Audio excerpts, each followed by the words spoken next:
Alabado sea Dios. Bien, esta mañana vamos a leer el texto que acabamos de leer y predicaremos sobre él. Es, como os habéis fijado, ya es la última parte de esta epístola que hemos estado estudiando hasta ahora. Y para mí ha sido una bendición poderla estudiar y poderla dar, porque todo es palabra de Dios, todo lo que hay en la Biblia es palabra de Dios, pero he descubierto cómo Juan es un hombre, un pastor ya muy anciano en esta época cuando escribió esta carta, y veo cómo él es un hombre que ama a Dios profundamente, y no solo a Dios, sino también a la Iglesia. Él llama a sus hijos, a los hijos espirituales de Juan, los llama hijitos, los llama amados, los llama con un amor y un cariño que es entrañable para Juan. Él tiene un afecto que es muy grande hacia la Iglesia del Señor. Y esto se ha notado en toda la Biblia, en toda la epístola que hemos estudiado hasta ahora. Y ahora vamos a tocar los últimos versículos de esta Biblia, de esta epístola, a partir del 18. Lo anterior ya lo dimos la semana pasada. Y ahora vemos cómo Juan nos enfrenta a unas verdades que los creyentes ya sabemos. Sabemos y dijimos en un principio que la epístola de San Juan, esta primera, estaba escrita para creyentes, que no era un evangelio para predicar la salvación por medio del evangelio, sino que era una epístola, una carta que ya fue escrita para creyentes que ya sabían, ya conocían el evangelio y ya eran salvos, tenían vida eterna. Y esto lo sabemos, entre otras cosas, porque dice en el versículo 18, 19 y 20, 3 veces la palabra sabemos. Es decir, no está hablándole a personas ignorantes del evangelio, sino a personas que ya saben, ya conocen el evangelio, conocen la salvación, conocen a Jesucristo, conocen a Dios, y por eso sabemos que esta carta fue escrita para creyentes. Vemos que Juan aquí resalta 3 veces, y en el versículo 13 otra vez, la palabra sabemos. Y es que el creyente debe vivir una vida cristiana, su vida cristiana debe vivirla por lo que sabe, no por lo que siente, porque los sentimientos de los creyentes, de los cristianos, los sentimientos de todos los hombres, son muchas veces, la mayoría de las veces, contrarios a lo que Dios nos ha revelado en su palabra. No podemos fiarnos de nuestros sentimientos, no podemos fiarnos de nuestros pensamientos carnales, no podemos fiarnos de lo que sube de nuestro corazón a nuestra mente.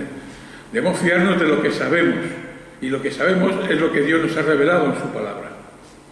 Es ahí donde tenemos que poner el fundamento de nuestras vidas, en lo que Dios nos revela a través de su palabra. Nunca es lo que sentimos, porque si nos fiáramos de lo que nos sentimos nosotros y conforme a lo que nosotros queremos pensar, pues seguramente estaríamos arriesgando mucho nuestra vida espiritual.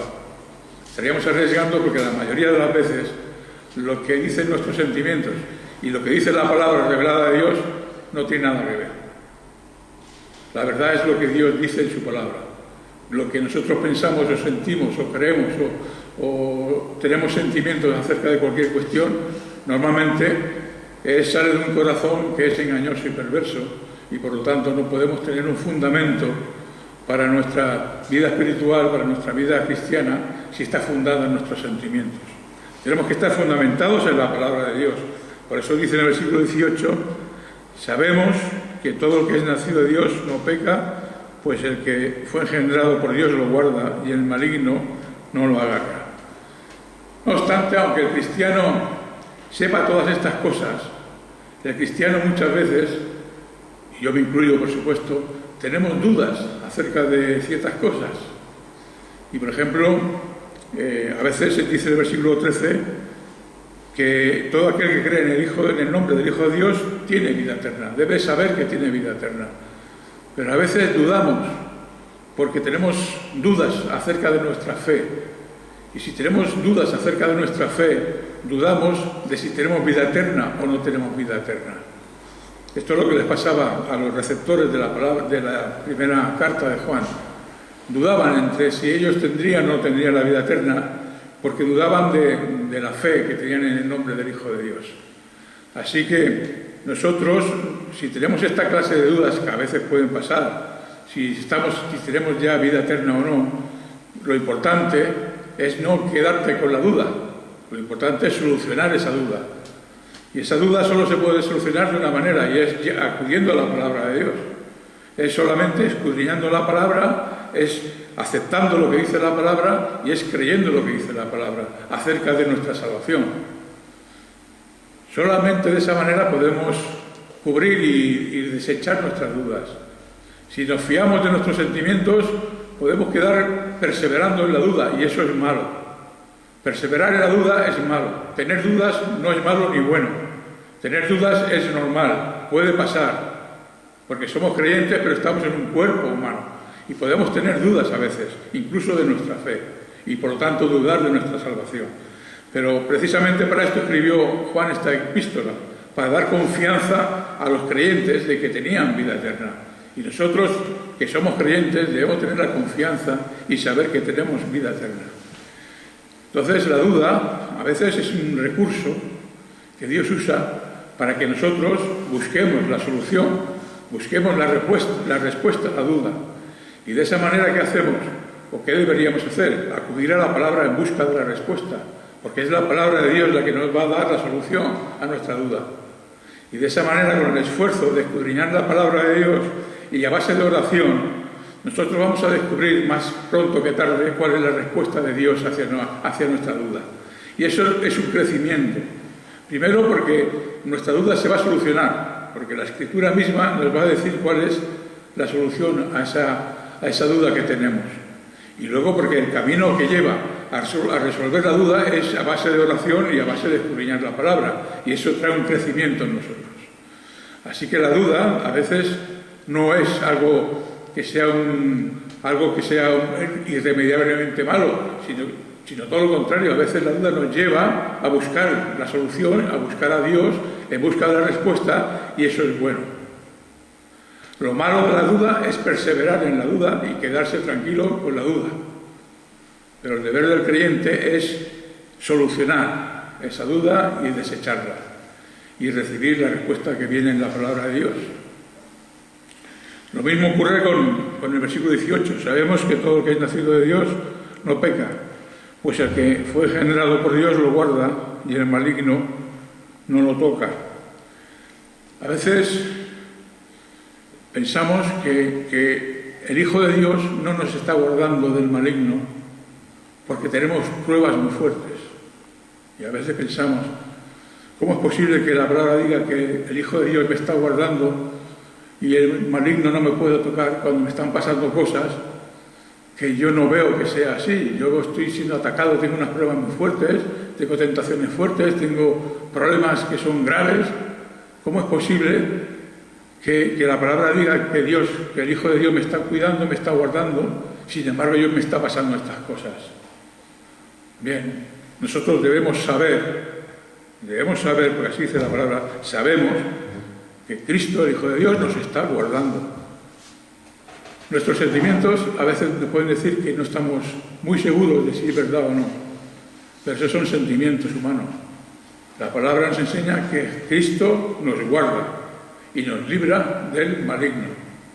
Esto es lo que dice la palabra de Dios, y es lo que tenemos que creer, no lo que nosotros pensamos, no en lo que nosotros vemos con nuestros ojos, no en lo que nosotros sentimos, sino en lo que la palabra de Dios nos enseña. Nosotros tenemos que ser los que se adapten a la palabra. Pero a veces ocurre esto, que pensamos que el Hijo de Dios ya no nos cuida, no nos guarda, no nos libra del maligno porque estamos pasando por pruebas. Y eso sentimos que ya el Hijo de Dios no nos está cuidando como debiera, y eso es una falsedad. Cristo lo está haciendo continuamente. El Hijo de Dios nos está guardando continuamente y el Hijo de Dios nos libra continuamente del maligno. En el versículo 15 también decimos, y sabemos que Dios nos escucha en cualquier cosa que le pidamos. Y a veces el creyente puede llegar a dudar de si Dios le está escuchando las oraciones. ¿Por qué? Porque no ve que Dios le responda conforme a las peticiones que él hace. Y dice, bueno, si yo estoy pidiendo esto, si yo estoy orando por esta causa y Dios no me responde, ¿no será que Dios no me está escuchando? Pero eso es un pensamiento carnal, eso es un pensamiento que sale de los sentimientos del cristiano. pero no sale de la palabra de Dios, porque la palabra de Dios dice que Él nos escucha cuando oramos. Entonces tenemos que contraponer siempre lo que dice la palabra con lo que nosotros pensamos de lo que nos está pasando. Entonces muchas veces podemos dudar de que si Dios no me escucha porque no sabe lo que tengo en mis pensamientos, no me concede los pensamientos de mi corazón, no me concede aquello que le estoy pidiendo, pero eso no tiene nada que ver. Nuestros sentimientos pueden llegar a pensar y dudar de que Dios nos escuche en nuestras oraciones, pero no, la palabra de Dios dice que Él nos escucha y nos concede aquello que sea de su voluntad. En el versículo 20 dice: y sabemos que el Hijo de Dios ha venido y nos ha dado entendimiento para que conozcamos al verdadero. A veces incluso llegamos a dudar si estamos en el verdadero Dios. Pero sabemos que Cristo ha venido y que estamos en el verdadero Dios. Esto es lo que debemos creer. Los creyentes tenemos que basarnos en lo que sabemos de la palabra de Dios, no en lo que sentimos o pensamos. Pero ¿por qué vienen estos pensamientos humanos, carnales, que nos hacen dudar de la palabra de Dios? ¿Por qué vienen estos pensamientos así? ¿Por qué ponemos nuestros sentimientos por encima de la palabra de Dios? Bueno, muy fácil, sencillo. Nosotros estamos llamados a estudiar la palabra cada día. Cuanto más estudiamos la palabra, cuanto más leemos la palabra de Dios, cuanto más nos llenamos de la palabra de Dios, más fácil es que encontremos las soluciones y las respuestas a nuestras dudas en la palabra de Dios. Porque cuando leemos la palabra de Dios, se va formando en nosotros una base espiritual de conocimiento de la palabra, y eso hace que cuando tengamos dudas, enseguida recordemos algún versículo que hemos leído en alguna parte de la Biblia, sea en el Antiguo o en el Nuevo Testamento, que nos recuerda esa duda que estamos pasando, y decimos, aquel versículo de aquel salmo, o aquel proverbio, o aquel pasaje del Antiguo Testamento, esta es la respuesta que yo estoy buscando. Pero por estas conexiones que podemos hacerlas por una simple razón, porque tenemos la palabra de Dios morando en nuestras vidas. Si no tuviéramos esa base de la palabra, ¿qué conexiones vamos a hacer de nuestras dudas con la palabra de Dios? No habría conexión. Vendría una duda y diríamos, ¿dónde saco yo la respuesta a esto? Bueno, la respuesta está en la Biblia. Lo que pasa es que lo malo es que tú no lees la Biblia, yo no leo la Biblia y por lo tanto no puedes encontrar la respuesta. Así que el verdadero creyente, el verdadero cristiano, tiene que estar fundamentado en la palabra. Y de esa manera las respuestas las hallará en la palabra y no en su propio corazón, que es lo que ocurre cuando no leemos la palabra. Encontramos una dificultad en la Biblia, encontramos un pasaje que no entendemos, encontramos una duda que no podemos resolver, y como no tenemos la suficiente base de la palabra, ¿dónde buscamos la respuesta? En nosotros, en nuestros pensamientos, en nuestro corazón, en nuestras ideas. Y entonces buscamos respuestas en lo que tenemos, que somos nosotros solos. ¿Y qué ocurre con eso? Eso es peligroso, porque entonces nos vamos haciendo una idea de lo que es la palabra de Dios, de lo que es Dios, de quién es Jesucristo, de qué es la salvación, y la hacemos esa idea a base de nuestros propios pensamientos y no basada en la palabra de Dios. Y eso es peligroso, porque entonces nos hacemos ideas falsas. Nos hacemos ideas falsas en cuanto a todas estas verdades de quién es Dios, quién es su Hijo Jesucristo, qué es la salvación, qué es la vida eterna. Y por lo tanto tenemos ideas equivocadas acerca de Dios, simplemente porque no escudriñamos la palabra, no tenemos la palabra de Dios morando en nosotros en abundancia. Dice el versículo 18, el que es nacido de Dios, en esta misma carta, en el 3:9, dice que todo el que es nacido de Dios no practica el pecado, porque la simiente de Dios permanece en él. Y en este versículo 18, leemos algo parecido. Sabemos que todo el que es nacido de Dios no peca, pues el que fue engendrado por Dios lo guarda y el maligno no lo agarra. Viene a decir lo mismo. El que es nacido de Dios no peca. Ya dijimos cuando estudiamos el capítulo 3 que el no pecar se está refiriendo a no practicar el pecado. Que un pecado, una caída en un pecado podemos cometerla cualquier creyente y ninguno está exento de esas caídas. Todos caemos, por desgracia, todos caemos en pecado alguna vez. Pero una cosa es caer en pecado puntualmente y otra cosa es vivir en el pecado como forma habitual de vida.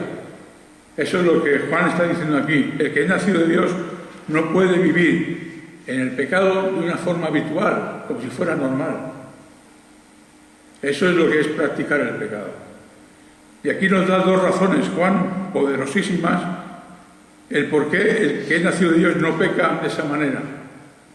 Porque fue engendrado por Dios, porque el que fue engendrado por Dios lo guarda. Esa es una. Porque Jesucristo nos guarda. Y por eso no practicamos el pecado. Y la segunda es porque el maligno, el diablo, no lo agarra. Esas son dos razones poderosísimas para que nosotros podamos vivir una vida cristiana sin practicar el pecado.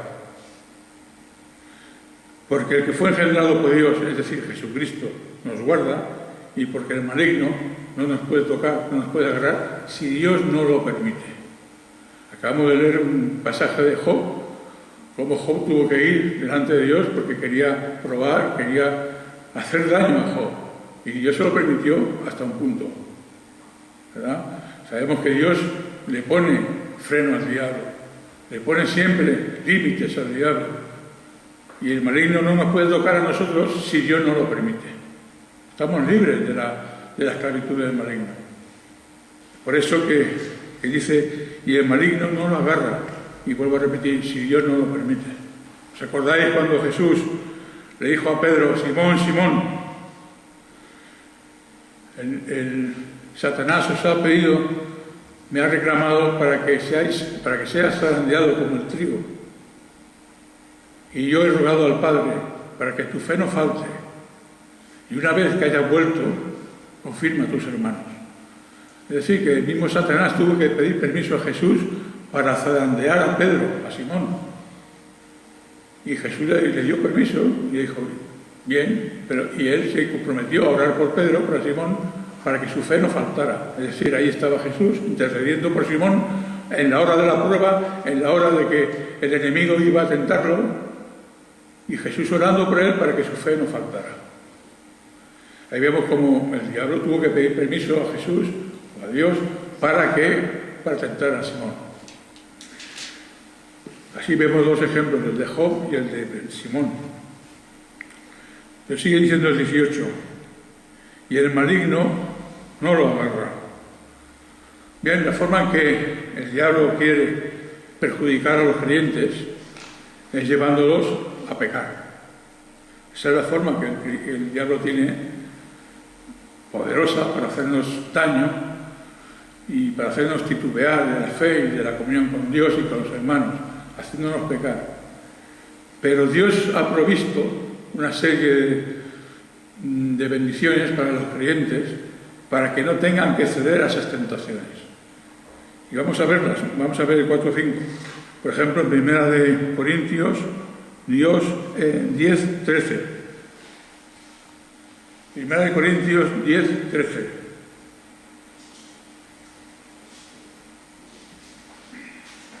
¿Qué dice la palabra?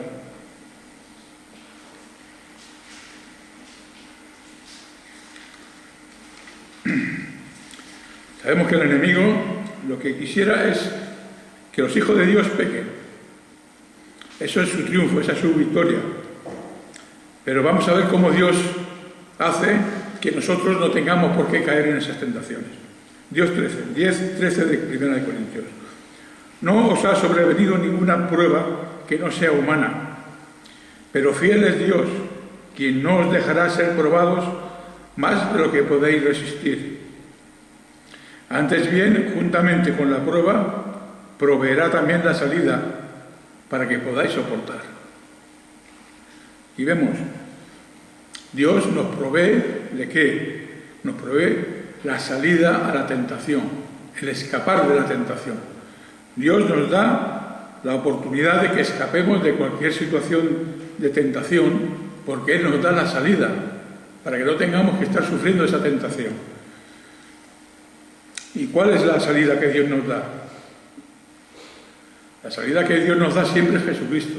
Si somos tentados, si somos probados, debemos acudir y buscar y ver y mirar a Cristo en la cruz crucificado, muriendo en nuestro lugar. Y entonces esa visión que podamos tener de Cristo crucificado es la que nos va a dar la fuerza, es la que nos va a dar el poder, es la que nos va a dar la autoridad para rechazar cualquier tentación.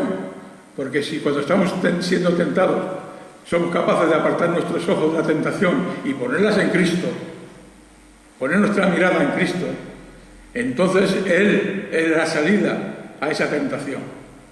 Entonces estamos usando la salida que Dios nos ha dado. Dios provee la salida, que es su Hijo Jesucristo. Pero nuestra responsabilidad es apartar los ojos de la tentación y ponerlas en la salida que Dios nos ha dado, que es Cristo Jesús. Así que somos librados del maligno por el poder de Dios. Pero nuestra responsabilidad es usar la salida que Dios nos ha dado. No podemos quedarnos en la tentación esperando a ver que Dios haga, que Dios eche fuera al diablo y nos deje la tentación, ¿no? Tenemos que ser responsables para no caer en esa tentación. Y esa responsabilidad es nuestra. Es decir, que combinamos el poder de Dios y su gracia para darnos la salida de la tentación y nuestra responsabilidad, que es usar la salida que Dios nos da. Estas dos cosas combinadas hacen que podamos resistir la tentación, usando la salida que Dios nos da. Para hacerlo de una forma gráfica, imaginaos una habitación pequeña donde hay un ratón que se mueve y una hermana o un hermano que está con una escoba porque le quiere cazar. ¿Qué hace el ratón? Se empieza a mover por aquella habitación. ¿Qué hace? Buscar una salida. Y cuando ve un agujerito, sale por allí y ya no lo ves más. Eso es lo que tenemos que hacer, buscar la salida. Si aquel ratoncito se queda mirando a aquella hermana con la escoba, le dará el escobazo, ¿verdad? Pues así nosotros somos tentados. Busquemos la solución, busquemos la salida a esa tentación. Dios nos la ha provisto, Dios nos ha dado esa salida, que es Cristo Jesús. Y nuestra responsabilidad es tomar esa salida y huir por ahí, huir por la salida que Dios nos da. No te quedes mirando la tentación, porque si te quedas mirando la tentación, va a caer sobre ti. Tenemos que apartar nuestros ojos de ahí y ponerlos en otro lugar, ponerlos en el Cristo que murió en la cruz por ti. Efesios 3:16.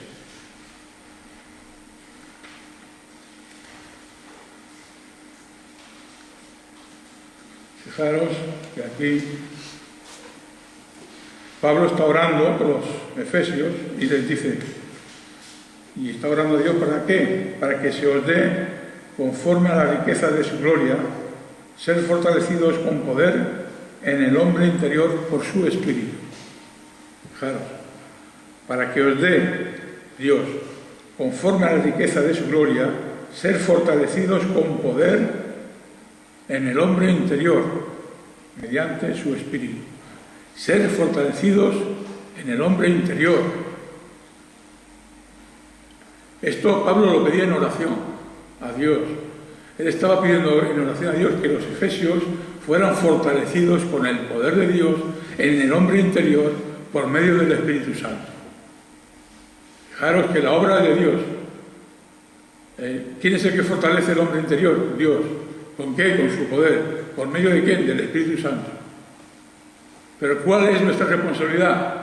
Pedirle a Dios que lo haga. Pablo estaba orando a Dios para que Él hiciera esa obra en los efesios, para que les diera todo el poder y ser fortalecidos en el hombre interior por medio del Espíritu Santo, para vivir la vida cristiana como conviene. Pero la responsabilidad nuestra es pedirlo en oración que Dios lo haga. Pedirle a Dios, Señor, fortalece mi hombre interior.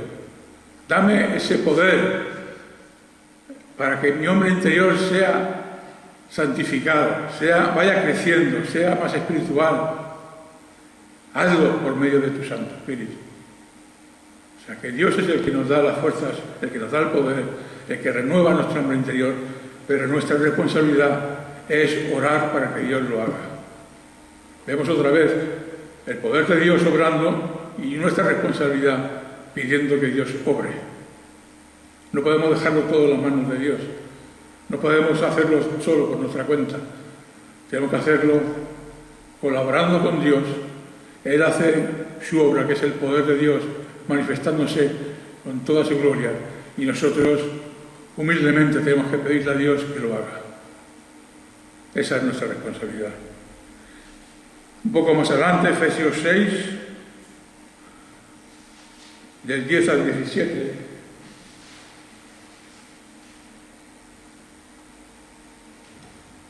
Aquí Pablo nos habla de la armadura de Dios. Y en el 10 dice, por lo demás, sed fortalecidos en el Señor y en el poder de su fuerza. ¿Quién es el que nos fortalece? El Señor y el poder de su fuerza. ¿De quién es el poder? Del Señor. Luego dice en el 11, revestidos de toda la armadura de Dios. ¿De quién es la armadura? De Dios. Para que podáis estar firmes contra las acechanzas del diablo. Tenemos que estar firmes delante de las tentaciones del diablo. Pero ya hemos visto que el poder, la fuerza, la armadura es de Dios. Pero ¿cuál es nuestra responsabilidad? Dice en el 11, revestíos de toda armadura. La armadura tenemos que ponerla nosotros. Dios no te va a poner la armadura, tiene que ser tú que te la pongas. Luego en el 13 dice, por tanto, tomad la armadura completa de Dios. Es tu responsabilidad tomar la armadura de Dios. Dios hará su parte, que es darte esa armadura, es darte su poder, sus fuerzas, pero eres tú el que tienes que revestirte y tomar esa armadura de Dios para poder vencer las asechanzas del enemigo, del diablo. Y por último vamos a ir a la primera de Juan 7, versículo 1. 7 al 9 dice, pero si andamos en la luz, como Él está en la luz, tenemos comunión unos con otros, y la sangre de Jesús, su Hijo, nos limpia de todo pecado. Si dijéramos que no tenemos pecado, nos engañamos a nosotros mismos, y la verdad no está en nosotros.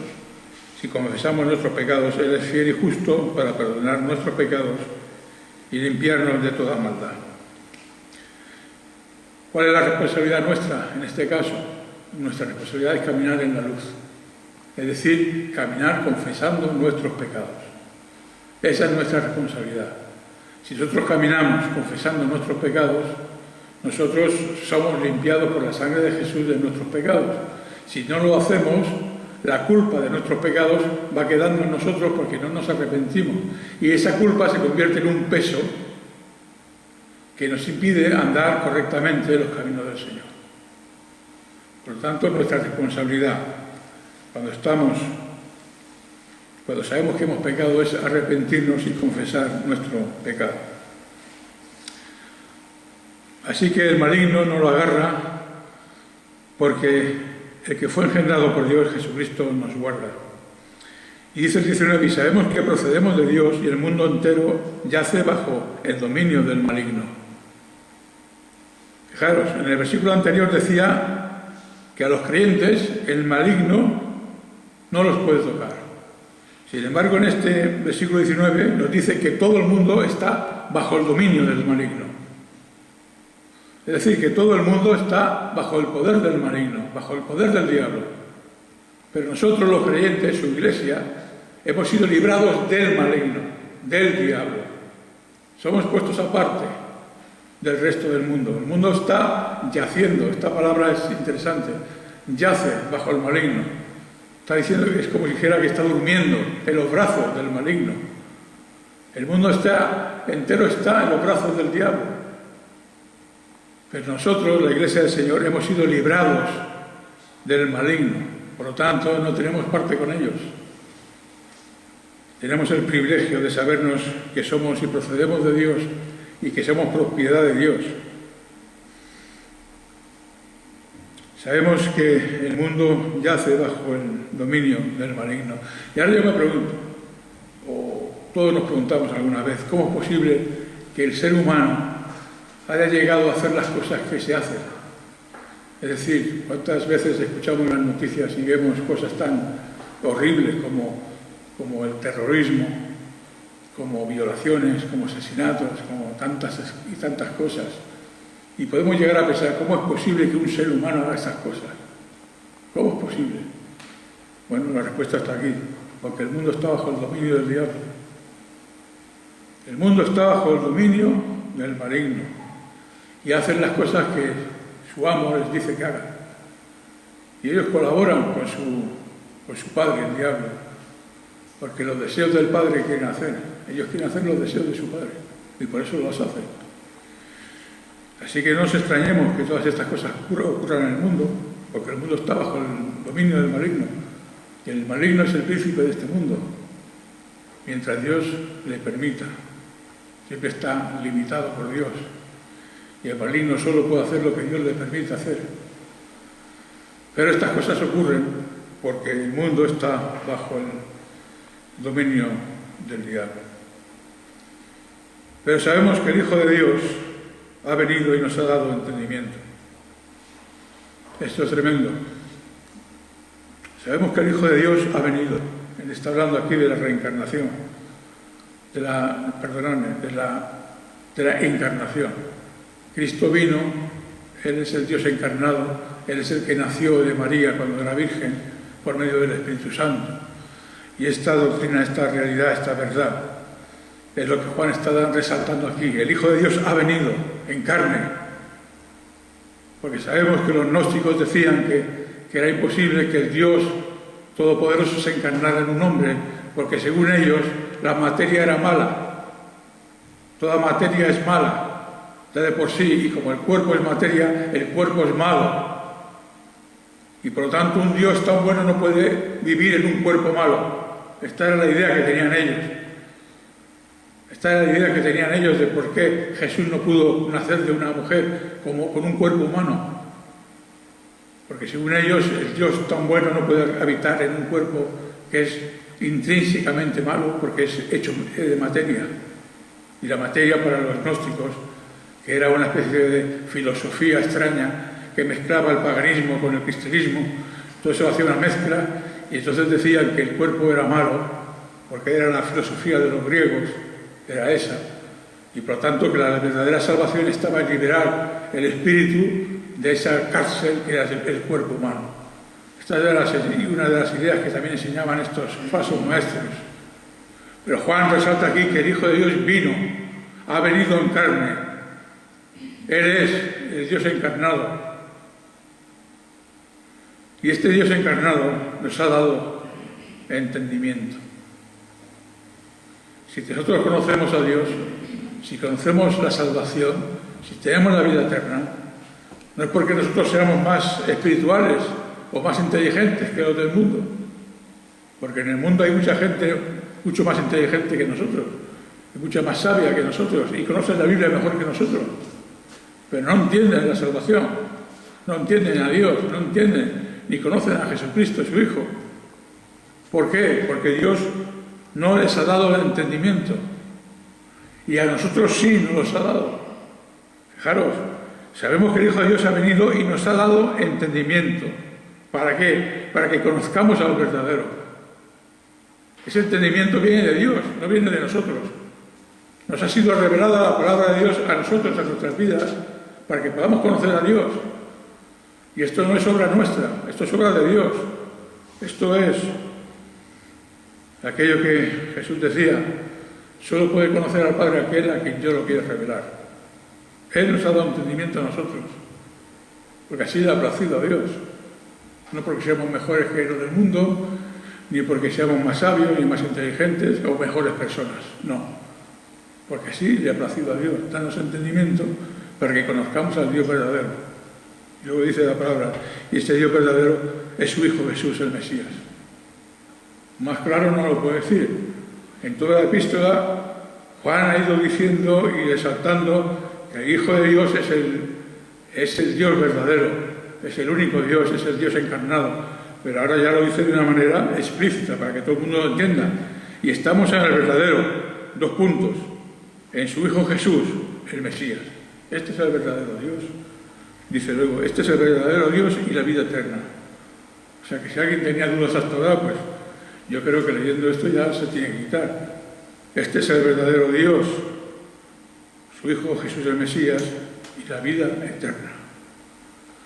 Esto lo decía Juan también por causa de los gnósticos, que decían que Jesús el Mesías no era divino. Si había algunos que decían que no era humano, también había otros que decían que no era divino. Y Juan está diciendo de una manera clara y concisa que Jesús, el Mesías, es el verdadero Dios y la vida eterna. Y nosotros lo sabemos porque Él nos ha dado entendimiento. Él nos ha revelado esta verdad que nadie puede conocer si no es revelada por Dios. No hay ser humano que pueda llegar a esta conclusión por sus propios pensamientos. Solo podemos saberlo si Dios nos da entendimiento para que lo podamos comprender y conocer al Dios verdadero. Y este es Jesús el Mesías. Hijitos, guardaos de los ídolos. ¿Qué es un ídolo? Un ídolo es todo aquello que pongamos delante de Dios. Cuando leemos la ley, dice, no pondré dioses ajenos delante de mí. Cualquier cosa que pongamos delante de Dios, estamos diciéndole a Dios, mira, este es mi Dios. Porque lo estamos poniendo delante de su rostro, estamos poniendo algo que no es el Dios verdadero.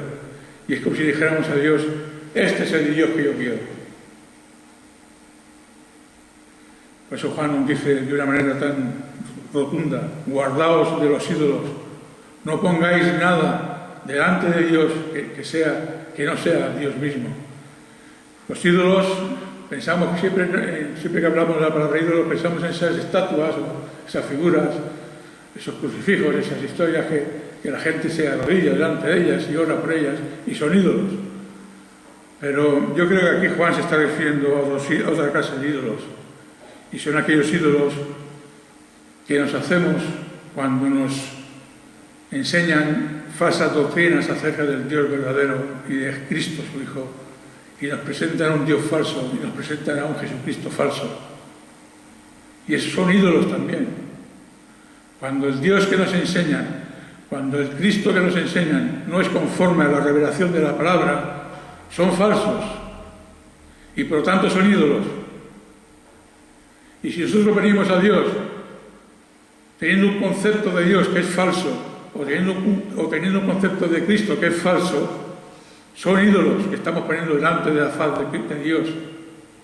Y Juan dice, guardaos, no aceptéis esas falsas doctrinas que son mentirosas, que son falsas, que son contrarias a la palabra de Dios. Guardaos de los ídolos, guardaos de ese Dios que os han querido presentar los falsos maestros, guardaos de ese Cristo que os han presentado como que no es el Dios encarnado, guardaos de todos estos ídolos, porque son falsos y por lo tanto contrarios al Dios verdadero. Así que hermanos, dice Juan con todo el cariño, hijitos, guardaos de esos ídolos, guardaos de esos falsos maestros que os enseñan conceptos de Dios y de Cristo que no son conforme a la verdad. Vosotros estáis en el verdadero, vosotros conocéis a Jesús el Mesías, tenéis la vida eterna por medio de Él, por lo tanto no aceptéis otra cosa que no sea lo que está enseñado en la palabra de Dios. Cualquier otra idea que tengamos de Dios es falsa, si no está en la palabra. Cualquier idea que tengamos de Cristo que no sea lo que dice la palabra es falsa. Y esos son ídolos. Y los ídolos nada son, decía Pablo. Muchas veces se nos predica a un Dios que solo es amor. Dios es amor, Dios es amor. Y ciertamente Dios es amor, claro que sí. Pero Dios también es justicia. Dios es también santidad. Dios es también ira. Y la ira de Dios es tan santa y tan justa como lo es su amor. Porque Dios, cuando hablamos de la ira de Dios, nos pensamos y la hacemos comparable a la ira del hombre. Y la ira del hombre es muchas veces, la mayoría de las veces, se sobrepasa de lo que es justo.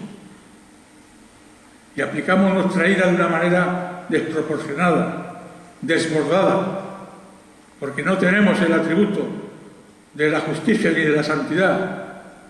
Pero Dios tiene esos atributos. Él es justo y su ira nunca será por encima de su justicia. Por lo tanto, todo lo que Dios haga, todo lo que Dios hace, y cuando derrama su ira sobre un pueblo, sobre una nación, sobre una persona, todo lo que Dios hace en su ira es tan santo y tan justo como lo hace cuando ama, porque su justicia y su santidad imitan esa ira. Y la ira de Dios no es como la del hombre. Nosotros nos desbordamos, Dios jamás se desborda. Él está haciendo funcionar ese atributo de la ira de Dios como lo hace funcionar el atributo del amor, exactamente igual. Pero hay quien predica que Dios es amor y que la ira de Dios es algo que se tendría que desechar. Eso están haciendo un concepto de Dios falso. Por lo tanto, el Dios que predican es un ídolo, no es bíblico. Y si el Dios que te predican no es el Dios de la Biblia, desecha a ese Dios. Desecha a ese Dios, porque no es conforme a la Biblia. Nosotros estamos llamados a creer en la palabra de Dios, no a nuestros sentimientos. Porque claro, es muy fácil para el hombre, es que la ira de Dios es algo que no lo entiendo, no lo llego a captar. No lo llegas a captar, pues lee la palabra de Dios. Porque la palabra de Dios nos enseña que Dios es un Dios de ira. Y Dios la va a derramar sobre todo este mundo. Y eso tienes que saberlo. Y lo sabemos solamente si acudimos a la palabra.